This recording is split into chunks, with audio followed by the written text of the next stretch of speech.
আসসালামু আলাইকুম। বিনোদন বাংলায় আপনাদের সবাইকে অনেক অনেক শুভেচ্ছা। 24 অক্টোবর বাংলাদেশ নারী ফুটবল দল তাদের প্রথম ম্যাচে থাইল্যান্ড নারী ফুটবল দলের সাথে 3-0 গোলে পরাজিত হয়। আমি নিশ্চিত করে বলতে পারি এই ম্যাচটি কোনো ফিফা উইন্ডো ম্যাচ ছিল না, কিংবা ক্লোজ ডোর ম্যাচ ছিল না। কারণ ফিফার একটা রুলস আছে যে অন্তত পক্ষে ফিফা উইন্ডো ম্যাচ একটা স্টেডিয়ামের মধ্যে হইতে হবে। এই খেলাটা যেখানে হয়েছে তার স্থির চিত্রগুলো আমি যদি আপনাদেরকে দেখাই তাহলে আপনারা বুঝতে পারবেন।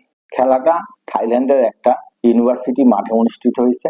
মাঠটা দেখে মনে হয়েছে জঙ্গলের ভিতরে কোনো একটা মাঠ অথবা জনমানবহীন একটা নির্জন এলাকায় খেলাটা অনুষ্ঠিত হচ্ছে।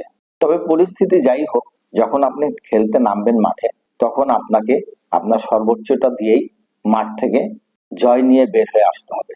তবে আমাদের মেয়েদের অ্যাপ্রোচ কোচ পিটার বাটলারের কাছে খুব একটা ভালো লাগেনি। কোচের সাথে বলতে পারেন আমিও একমত।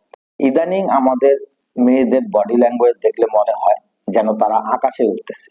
তাদের বডি ল্যাঙ্গুয়েজটা এমন, দেখলে মনে হয় তারা মোটেও খেলার মুডে নাই। তারা শুটিং এর জন্য রেডি হয়ে আসছে, অ্যাকশন বলার সাথে সাথে নাচ গান শুরু করে দিবে। যাই হোক, এবার খেলার বিষয়ে একটু আলোচনা করি। খেলার লাইভ তো কোথাও সম্প্রচার হয়ই নাই, হাইলাইটসও কোথাও খুঁজে পাওয়া যায়নি। এইরকম একটা অবস্থায় খেলার ব্যাপারে মন্তব্য করাটা খুব মুশকিল। খেলাটাকে থাইল্যান্ড একক প্রাধান্য বিস্তার করে 3-0 গোলে ম্যাচটা জয়লাভ করলো, নাকি বাংলাদেশ এবং থাইল্যান্ডের যে ম্যাচটা হয়ে গেল সেই ম্যাচে দুইজন আক্রমণ পাল্টা আক্রমণের ম্যাচ খেলছে, থাইল্যান্ড যেই সুযোগগুলো পাইছে সেই সুযোগ তারা গোলে কনভার্ট করছে, বাংলাদেশের মেয়েরা সেটা কনভার্ট করতে পারেনি। বিষয়টা আসলে ক্লিয়ার না, যার কারণে খেলা নিয়ে মন্তব্য করাটা খুব মুশকিল হয়ে গেছে। তবে খেলাটা যে ফিফা উইন্ডো ছিল না এটা নিশ্চিত, কেননা বাংলাদেশের কোচ পিটার বাটলার যিনি আছেন উনি কিন্তু এই ম্যাচে বাংলাদেশের 6 জন প্লেয়ারকে পরিবর্তন করাছেন। ফিফা উইন্ডো ম্যাচগুলোতে সাধারণত 5 জনের বেশি খেলোয়াড় পরিবর্তন করা যায় না। একটা বিষয় উল্লেখ করতে চাই যে আমাদের 6 জন সিনিয়র প্লেয়ার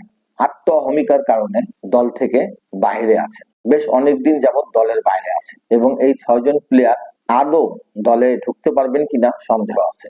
এইটা দেখার পরেও আমাদের বর্তমান যে নারী ফুটবল দলটা আছে তারা কেন সতর্ক হইতেছে না এটা আমি বুঝলাম। তাদের সাবধান হওয়া উচিত, কারণ পিটার বাটলার কিন্তু খুব কঠিন জিনিস। পিটার বাটলারের জন্য বিকল্প তৈরি করা খুব একটা কঠিন কাজ, এটা উনি কিন্তু অলরেডি প্রমাণ করে দিচ্ছেন। 27 তারিখের ম্যাচটা আমরা লাইভ দেখতে পারবো। 27 তারিখের যে ম্যাচটা আছে আমাদের, সেটাতে কি করতে হবে সেটা পিটার বাটলার খুব ভালোভাবেই জানে। 24 তারিখের ম্যাচে যেখানে যেখানে সমস্যা ছিল সেগুলা নিয়ে অবশ্যই উনি কাজ করবে এবং সমাধান বের করবে। এবং আমার কেন জানি মনে হয় উনি 2টা বড় ধাক্কা দিতে যাচ্ছে 27 তারিখের ম্যাচে। প্রথম ধাক্কাটা সম্ভবত আমাদের নারী ফুটবল দলের যে স্টার্টিং 11 আছে এই 11 ধাক্কাটা লাগবে। সম্ভবত 2-3 জনের স্টার্টিং 11 থেকে সাইড বেঞ্চে চলে যাওয়ার সম্ভাবনা আছে। এবং দ্বিতীয় ধাক্কাটা উনি থাইল্যান্ড নারী ফুটবল দলকে দিবে। 27 তারিখের ম্যাচটাতে আমার বিশ্বাস পিটার বাটলারের শিষ্যরা থাইল্যান্ডকে একটা বড় ধাক্কা দিবে এবং আমাদেরকে নিরাশ করবে না। তো আমার কন্টেন্টটা যদি আপনাদেরকে ভালো লেগে থাকে তাহলে অবশ্যই লাইক করবেন, সাবস্ক্রাইব করবেন। তো 27 তারিখের ম্যাচের শেষে ইনশাল্লাহ আবার আপনাদের সাথে দেখা হবে। এখনকার মতো আপনাদের কাছ থেকে বিদায় নিচ্ছি। আসসালামু আলাইকুম ওয়া রাহমাতুল্লাহ।